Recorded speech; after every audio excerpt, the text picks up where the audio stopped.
Un type a dit que si tu ne veux pas prendre de risques, tu ne peux pas grandir.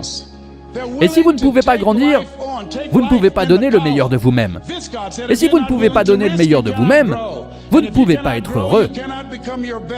Et si tu ne peux pas être heureux, alors qu'y a-t-il d'autre ?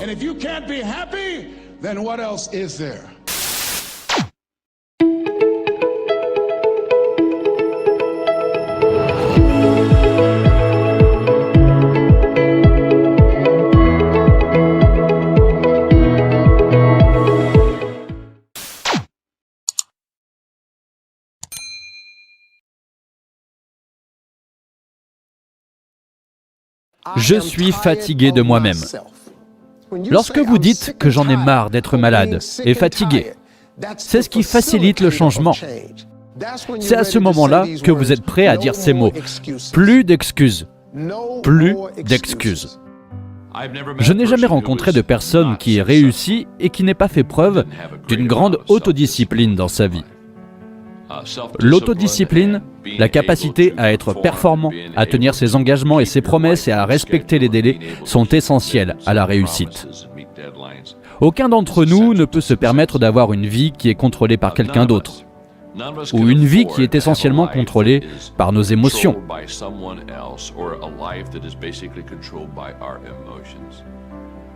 J'ai appris il y a de nombreuses années qu'il y a deux sortes de personnes. Il y a le type de personne qui dit « je vais attendre, j'en ai envie avant de le faire ».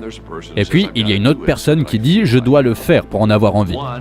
Et on n'arrivera jamais à rien faire, parce qu'on attend toujours de sentir le moment de bouger.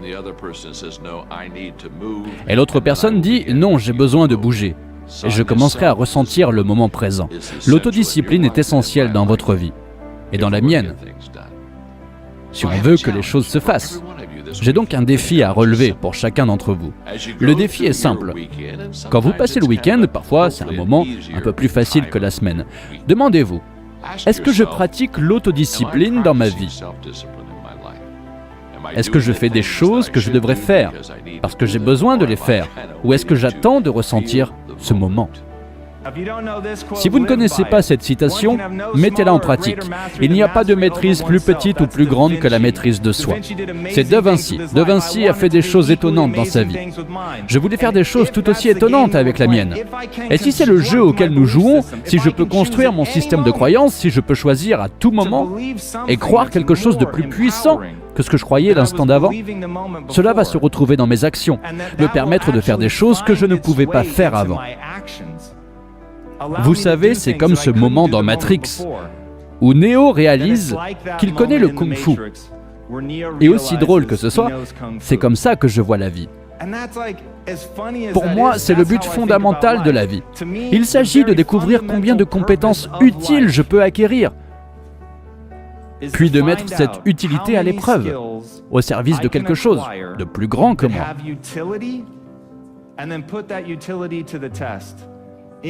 Arrêtez de vous comparer aux autres. La première chose à faire est d'arrêter de se concentrer sur les autres. Au lieu de ça, concentrez-vous sur le fait d'être la meilleure version de vous-même. Vous reconnaîtrez alors que vous méritez de vous asseoir à la grande table avec tous les autres, après être devenu le meilleur que vous puissiez être. Une fois que vous avez accepté que vous avez autant le droit de réussir que n'importe qui d'autre, l'étape suivante consiste à apprendre à parler. Vous devez parler couramment la langue du succès, afin de la parler avec aisance. Entourez-vous de personnes qui ont réalisé leurs rêves et plongez dans la culture de la réussite.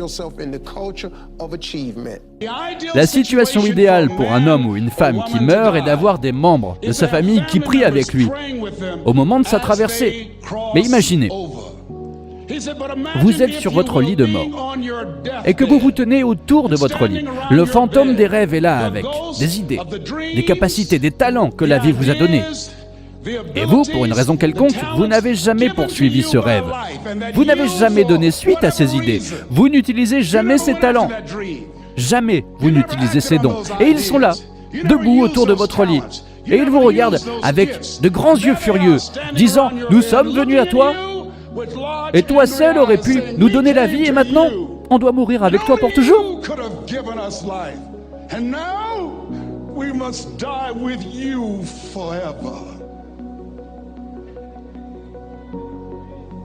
Et la question est, si tu meurs aujourd'hui, quels rêves,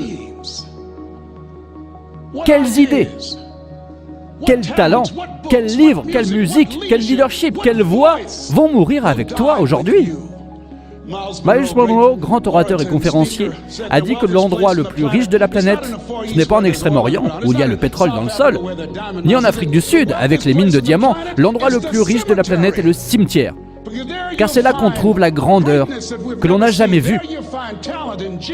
C'est là qu'on trouve le talent, le génie et le potentiel qui n'a jamais servi.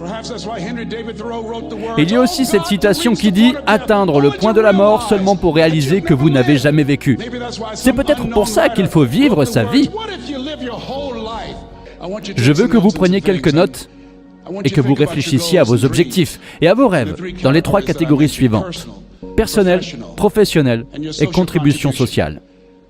Combien d'entre vous prennent au sérieux leurs objectifs et leurs rêves? Combien d'entre vous ne veulent pas emporter leurs rêves dans leur tombe? Serrez la main de quelqu'un à votre droite et à votre gauche. Regardez-le dans les yeux et dites-lui « Sors de ta tête et entre dans ta grandeur ».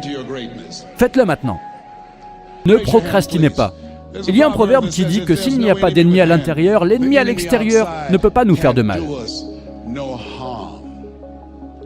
Et donc, en regardant vos objectifs et vos rêves chaque jour, nous devons nous convaincre que nous pouvons réaliser cela. Il est possible que chaque séminaire, chaque atelier, chaque livre que j'ai lu, chaque orateur que j'ai entendu ait interrompu ce que je croyais à mon sujet.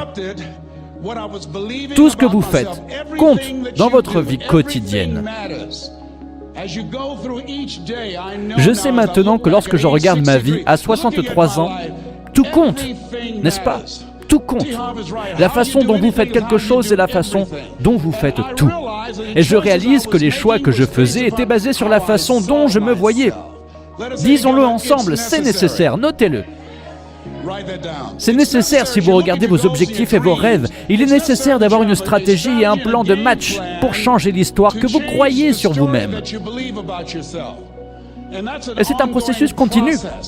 Et nombreux sont ceux qui pensent que ce que nous faisons, ce que nous accomplissons, ce que nous produisons est le résultat de l'histoire que nous croyons sur nous-mêmes.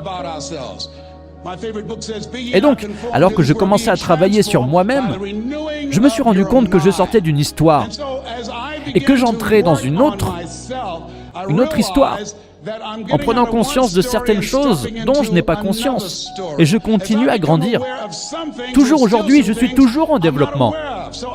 Mais je me rends compte qu'il faut travailler sur soi régulièrement, pour l'état d'esprit et l'endurance, parce que les choses vont arriver. Je crois que la raison pour laquelle la plupart des gens vont dans leur tombe avec leurs talents, leurs capacités et leurs compétences en eux est due au fait qu'ils ne savaient pas qu'ils ne se connaissaient pas.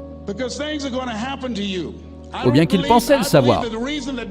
Je pensais me connaître, et je ne me connaissais pas aussi bien que je le pensais.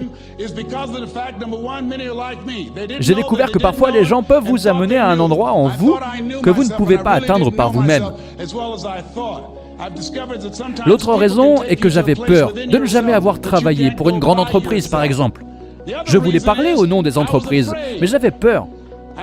Je serais exposé parce que je n'avais pas fait d'études supérieures. Je me sentais inférieur parce que je n'avais pas fait d'études supérieures. J'ai laissé cette peur de l'échec m'arrêter. Et parce que je n'ai jamais eu d'expérience dans ce domaine, je supposais que je ne pouvais pas le faire. Je me paralysais en croyant la partie limitée de moi-même, au lieu de croire que j'avais quelque chose de spécial. Vous avez quelque chose de spécial, là, quelque chose que vous voulez faire, mais que vous ne savez pas comment le faire. Ça ne veut pas dire que tu ne peux pas apprendre. Vous n'avez pas besoin d'être génial pour compenser, mais vous devez commencer pour être génial. Ainsi, les personnes qui réaliseront leurs rêves prennent des risques. Ce sont des preneurs de risques. Et ils n'ont pas peur d'échouer. Ils n'ont pas peur de faire des erreurs. Ils sont prêts à prendre leur vie en main. Un type a dit que si tu ne veux pas prendre de risques, tu ne peux pas grandir. Et si vous ne pouvez pas grandir, vous ne pouvez pas donner le meilleur de vous-même. Et si vous ne pouvez pas donner le meilleur de vous-même, Vous ne pouvez pas être heureux. Et si tu ne peux pas être heureux, alors qu'y a-t-il d'autre ? then what else is there?